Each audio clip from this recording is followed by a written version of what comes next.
आज की इस वीडियो पे हम Brønsted-lorry concept of acid and bases को पढ़ने वाले हैं। ये आपका लेक्चर 4 होने वाला है। ब्रॉन्स्टेड-लॉरी कॉन्सेप्ट के अकॉर्डिंग क्या था आपका कि एसिड आपका वो सब्सटेंस है जो H पॉजिटिव आयन को डोनेट करेगा और कॉन्जुगेट बेस बना देगा। और बेस की डेफिनेशन क्या थी कि बेस आपका वो सब्सटेंस है जो H पॉजिटिव आयन को एक्सेप्ट करेगा और क्या बना देगा, कॉन्जुगेट एसिड बना देगा। तो इसको यहाँ से हम समझते हैं। ब्रॉन्स्टेड-लॉरी एसिड तो क्या करेगा, प्रोटॉन निकालेगा, कॉन्जुगेट बेस बनाएगा।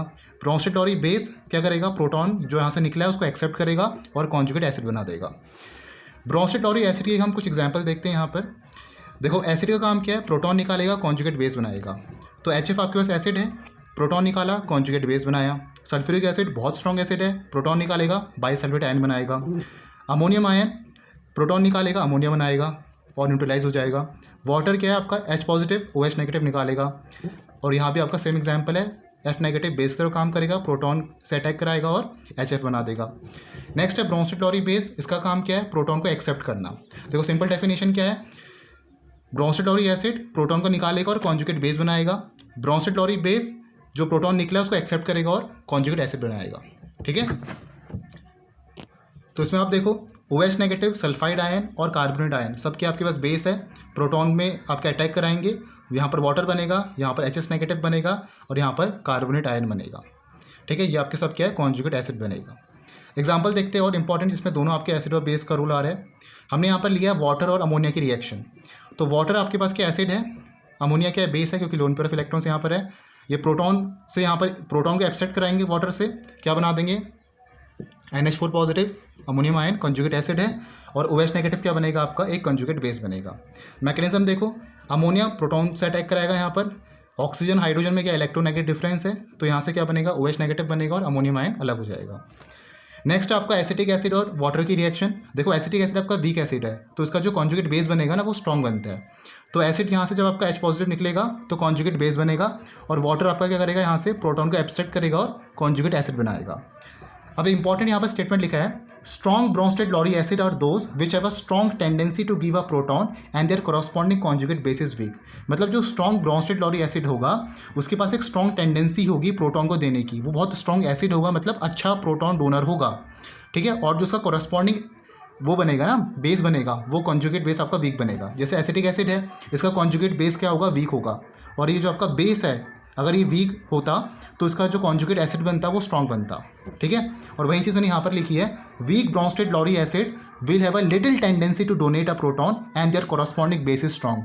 तो जो वीक ब्रॉन्स्टेड-लॉरी एसिड है इनके पास एक बहुत लिटिल टेंडेंसी है प्रोटॉन को डोनेट करने की, और इनका जो कॉरस्पॉन्डिंग बेस बनता है वो स्ट्रॉन्ग बनता है।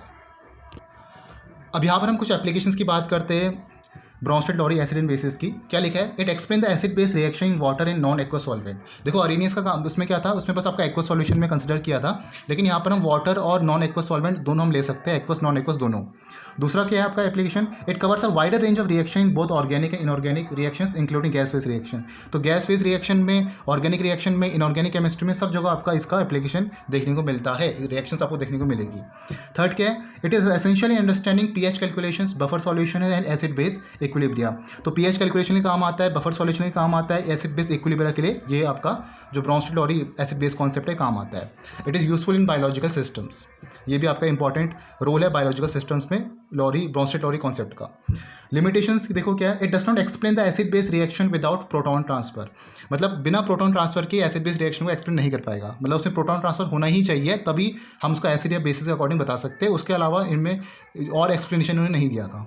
सेकेंड क्या, it fails to explain the acid base reaction in non protonic systems. That means जो सब्सटेंस जिसमें हाइड्रोजन कंटेन नहीं करते, मतलब वो सब्सटेंस जो नॉन प्रोटॉनिक है, मतलब जिसमें हाइड्रोजन नहीं है, जैसे आपके मॉल्टन सॉल्ट हो गए, मेटेलिक सिस्टम्स हो गए, मतलब सॉल्वेंट में आपका प्रोटॉन प्रेजेंट नहीं है, तो वो वहाँ पर एसिड बेस रिएक्शन ब्रॉन्स्टेड-लॉरी की थ्योरी के अकॉर्डिंग एक्सप्लेन नहीं हो पाई। थर्ड क्या है, it can not explain the behaviour of Lewis acid, मतलब BF3 AlCl3। अब देखो उसमें प्रोटॉन तो है नहीं, तो यहाँ पर इनका एक्सप्लेनेशन ब्रॉन्स्टेड-लॉरी थ्योरी के अकॉर्डिंग नहीं हुआ। फोर्थ क्या है, limited the proton transfer, limited to proton transfer only, मतलब इनका जो पूरा ये सेंट्रल आइडिया था ना वो पूरा प्रोटॉन ट्रांसफर में निर्भर था, इसके अलावा इन्होंने कुछ और एक्सप्लेनेशन नहीं दिया था। मतलब BF3 AlCl3 है तो ये भी एसिड्स है, लेविस एसिड्स है, लेकिन ये एक्सप्लेनेशन यहाँ पर ब्रॉन्स्टेड-लॉरी ने नहीं दिया था। तो ये है आपके यहाँ पर ब्रॉन्स्टेड-लॉरी थ्योरी। बाकी जो प्लेलिस्ट का लिंक है नीचे आपको डिस्क्रिप्शन बॉक्स में मैं दे दूंगा। Hope you like this video. मिलते हैं नेक्स्ट वीडियो पे। Thank you for watching the video.